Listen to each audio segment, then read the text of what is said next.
Hey everybody, and welcome back to another attempt to get my Socket A motherboard up and running.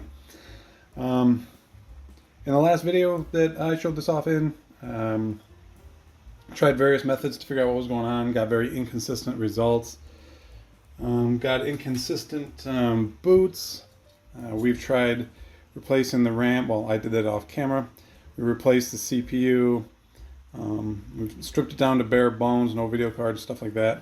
And really just every time we tried to boot it, we almost got something different. I got a hold of a PCI analyzer, and every time you boot it on this, you got different configurations of lights on. Sometimes we would get postcodes, and sometimes we wouldn't. And it's been kind of a little bit of a nightmare. You guys have been pretty helpful in giving me ideas on what to check, things that could be the culprit. And I have checked every single one of the comments, every one of the solutions that you guys have given me, from reballing the chipset or reflowing the solder on the chipset, to holding down the delete key while you're starting it up, and a couple other things that I can't remember off the top of my head, but I do appreciate all of the help, all of the comments. But there's one that I think that might be the answer. So evidently Socket A needs a lot of power, a lot of amps on the 5-volt rail. The power supply that I have in here is a pretty beefy power supply, but it only has 25 amps on the 5-volt rail, which according to, some Googling and whatnot, is not enough, or usually isn't enough. So then I started looking around, where'd it go? Oh. So then I started looking around my power supplies. Oh, there it is. And the strongest, anyways, the strongest one I had on the 5-volt rail was this Silverstone. It has 28 amps on the 5-volt rail. Still not enough. So then we jumped onto Facebook Marketplace, and I found this guy, which is supposed to be new old stock. The power supply in it, not the box. This Antec is not the power supply that's in there. Anyways, this is, like I said, supposed to be new. This is a branded power supply I'd never come across. It's just kind of generic.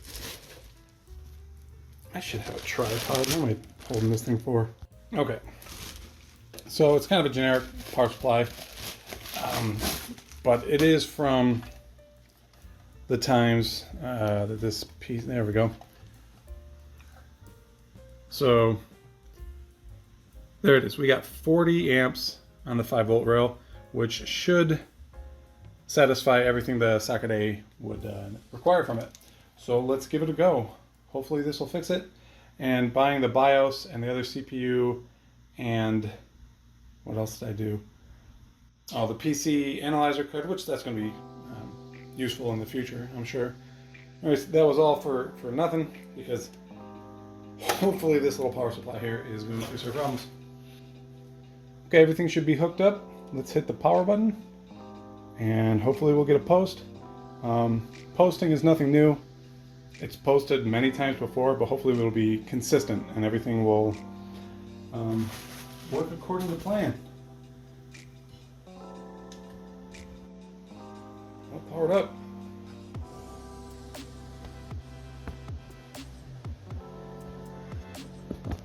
That is a post. So the real test of this is this had a hard time booting warm. So let's give it a couple of these.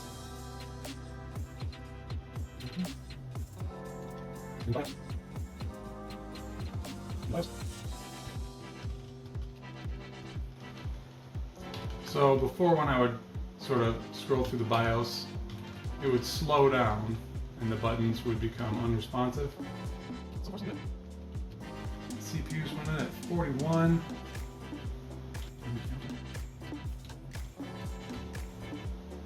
And then booting back up after leaving BIOS was a problem before. This is pretty good. It's still saying AMD Duron though, but that is the CPU with the chip in it. So maybe that's affecting it.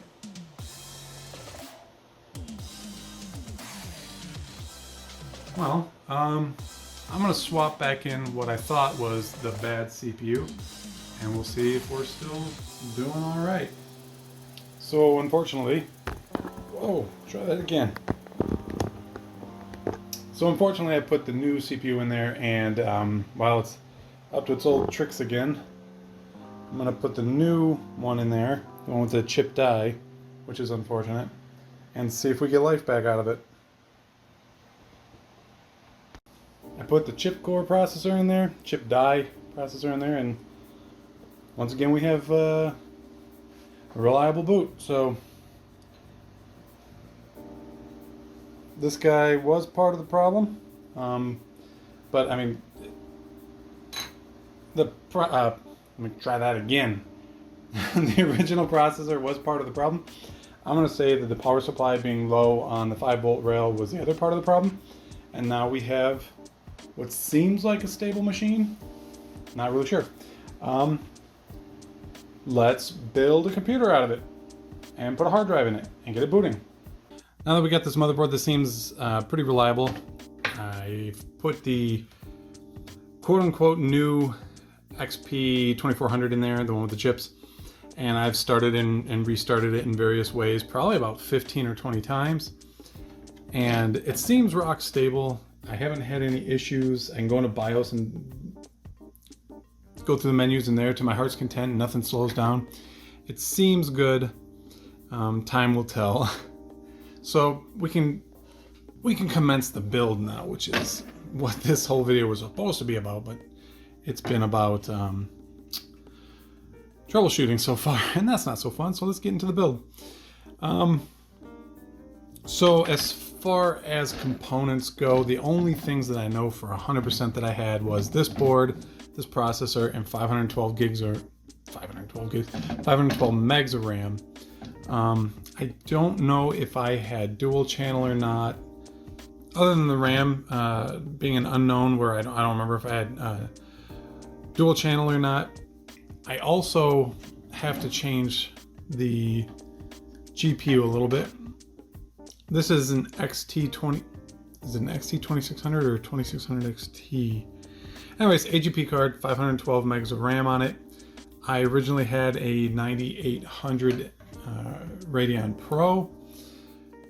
Those things are too expensive for me to buy for this little nostalgic build. They're over $100, and a couple of people I've sent an offer to on eBay, and either didn't get a reply back, or I didn't get a positive response. They always come back with like, "Oh, I'll drop the price $10," and I'm not spending $140 or $100 on the GPU. And then for the hard drive, this is a 80 gigabyte Western Digital SATA drive. I believe it's a 7200 RPM. Yeah, it's 7200 RPM. I had an IDE drive, and it was probably like 13 gigs or so. So these over here are kind of like upgrades to the system right away. So this build won't be 100% true to what I had originally, but the hard drive isn't going to improve performance that much to where this system isn't going to be recognizable, because I have a pretty good idea of how this thing used to run. The only thing that's going to change things really is going to be this guy here. This is going to make games run a lot faster than the ATI 9800 Pro. And there is a limit to how much I'm going to spend on nostalgia. So let's go ahead and get this thing going.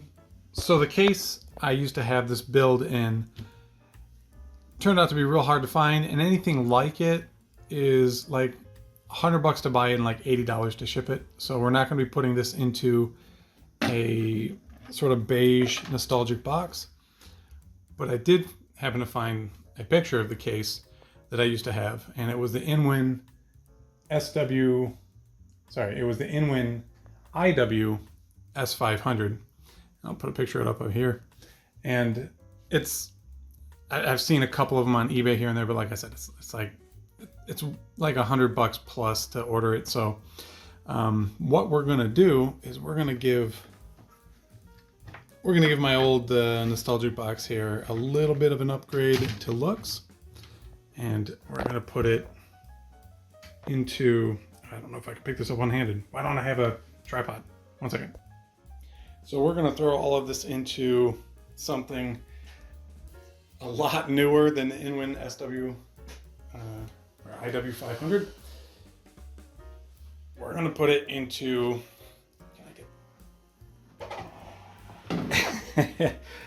a Define R4. Fractal Design a Fractal Design Define R4. That's a hard one to say. Why did I choose this case here? Well, young me would have loved to have a window in it, and this one has it. And I had it on the shelf, and it was cheap. So we're gonna use it. And I think it's gonna look really cool in there. So the build in this case is gonna be pretty simple. A new case like this is gonna eliminate all the issues with building a retro case in for an older build with an older case, because there's nothing in the way. A lot of old cases had goofy stuff, like you gotta pull the hard drive caddy out and stuff like that, and there's barely any room to get the motherboard and stuff in like that. So this thing here is gonna make building this system so easy. Not that building systems are hard, but it's going to be easier in this one. So step one, I'm gonna throw the motherboard in there, and the motherboard's already got the CPU and RAM in it, so that'll be quick. So like I said, simple enough. Went in there, nothing's in the way, not even a power supply. So already this was a lot easier to build than say like my Pentium 233. So the next step is going to be hooking up my power supply to the motherboard, and right off the bat we'll notice that this short little lead here just is not going to reach. This was probably designed to be mounted up above our motherboard, such as the cases of the time. So I had to jump on Amazon and buy an extension. This was like 10 bucks or 9 bucks, and should work perfectly. Should, being the main word there. I wonder if I should run it all the way up to here. Yeah, that'll look better.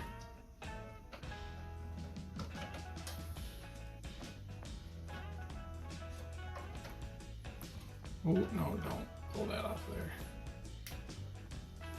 We'll be right back.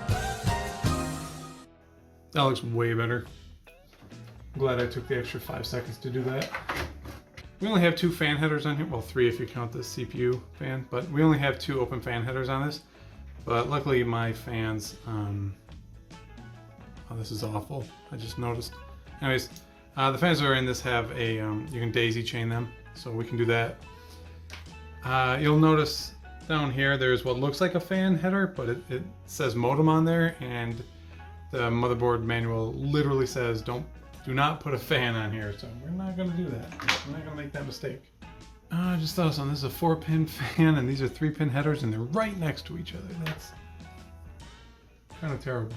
So that is not the prettiest way I've ever run a fan wire. Got them both hooked up here to the chassis fan header, and then run over here to the grommet in the case, and just loosely over here. I'll do something about that later, maybe. But for now, let's just get it together and make sure it posts. So in order to do that, we need a graphics card. So I kicked the tripod. You'll notice that everything's in a different position. I'm sorry. So let's point us at the screen. See if she powers up. She didn't. Make sure that power button's in the right place. Power button was not in the right place. And spin to life.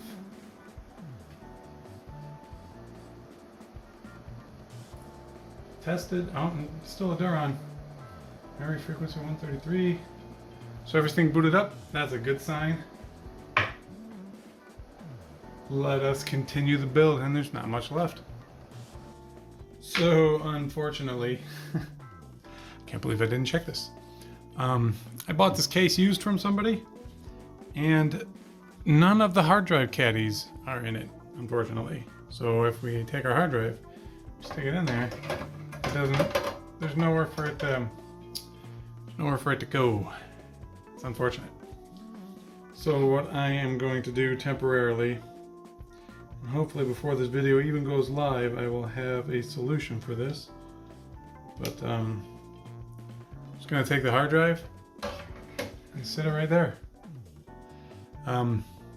It's not glamorous or pretty or anything like that, but we're gonna get it going. And we're gonna utilize the SATA ports on this thing. This is something I wouldn't have done when I was younger because SATA hard drives were much more expensive than IDE hard drives. And on top of that, you wanna read too? On top of that, I got most of my stuff secondhand, so if I didn't get a RAID, or if I didn't get a SATA hard drive out of somebody else's donated computer, I didn't have a SATA hard drive. So in order to hook this older hard drive, or well, newer hard drive, SATA hard drive, up to an old power supply, I am gonna have to use a SATA adapter. And I hate using these, but I've had a lot of luck with like parts that are from a OEM, say Dell or HP or something like that. This guy here is probably 10 plus years old, so I'm pretty confident that it won't burn anything down. Doesn't mean that it won't happen, but I'm pretty confident that it won't. So now that we're all hooked up, let us see if the system recognizes the drives. I really hope they do. Okay, so this thing has been up and running for a little while now, and it's been pretty rock solid stable. You know, no real issues or anything like that. It boots up every single time, but I'm running into a few issues with it that I'm going to attribute to the CPU. Earlier we were I was kind of stumped actually in the BIOS. It would detect the CPU as a AMD Duron, but then say it was a 2000 megahertz CPU, which, as far as I know, there wasn't a 2000, a 2 gig Duron CPU ever made. I've been poking around in Windows, in Device Manager, it shows it as a Duron. Hardware Monitor shows it as a Duron. What is this called? Asus PC Probe shows it as a Duron. So everything. So then I was like, well, CPU-Z is probably gonna be the best one to get to tell me exactly what's going on in here. And PC Probe, you are getting him away. So CPU-Z here says that it's an AMD Duron running at 2000 megahertz, blah blah blah. But then down here on the cache, level 2, 64 kilobytes, which is what a Duron has. And this CPU should have 256 kilobytes, I believe, or 128. I think it's 256. Anyways, definitely not 64. So that's probably why it's coming up as a Duron, because of the L2 cache. All of the specifications of this match. Okay, Mr. PC Probe, you're getting shut off. All of the specifications of it match an AMD Athlon, but the level 2 cache is only 64 kilobytes and thus can only be a Duron. So this is what we got. So I think what we're going to do, well, what I did was I ordered up another XP 2400. So we got the first one that just doesn't boot. We got the second one that's in here now, and it's running at, well, we got the Duron problem. And now hopefully the third one is going to be, hopefully it's going to work, because I want to start playing with this thing.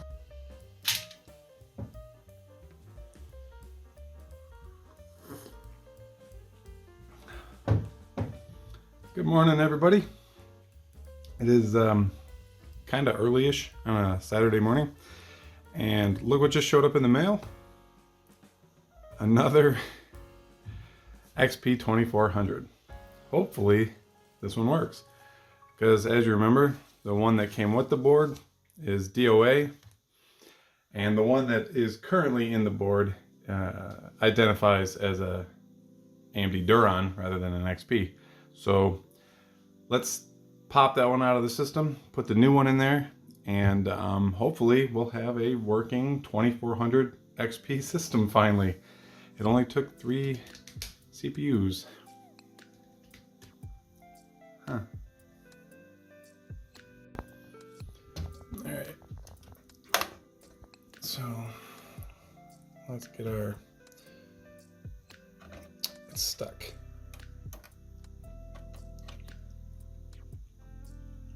Because remember, all those pins, they weren't perfectly straight, that's for sure. But here we go. Here's our battle damaged Duron. Let's stick the new one in there, newish, warranty void, if removed.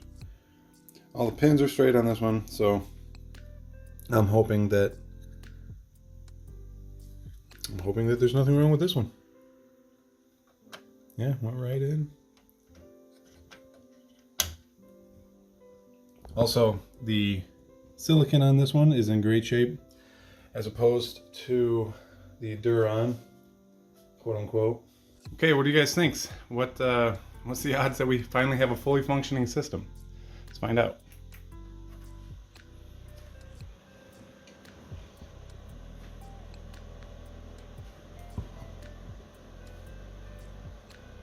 Oh, the monitor's actually off. Oh no, it's not. Hey, look at that guy. 2400, did you see that? Awesome. So we're gonna have to call it there. As far as part 2 is concerned, we got the system built, almost 100%. We still need a hard drive caddy of sorts. And we have Windows XP up and running. And we finally have an Athlon XP 2400 that works. Who'd have thought that would take 3 tries? So I had a lot of fun doing this. I'm going to continue having a lot of fun with it. And the next time you see this computer, which of course is going to be in part 3, we're going to play some games, we're going to run some benchmarks, and then we'll see if we can't upgrade it a little bit with what I have on hand. Like I said, I have some RAM laying around. We can get it into dual channel mode. And what else do we got? I don't know if we have anything else. We'll play around with the cooling, see if we can't overclock it a little bit. Maybe we'll take that Duron that we just replaced and overclock it to the hilt, see what we can do with it. The sky's the limit when you don't care if it breaks or not, because that chip is, well, kind of useless. It's an XP and it recognizes as a Duron because of the chips on it. So that might be fun.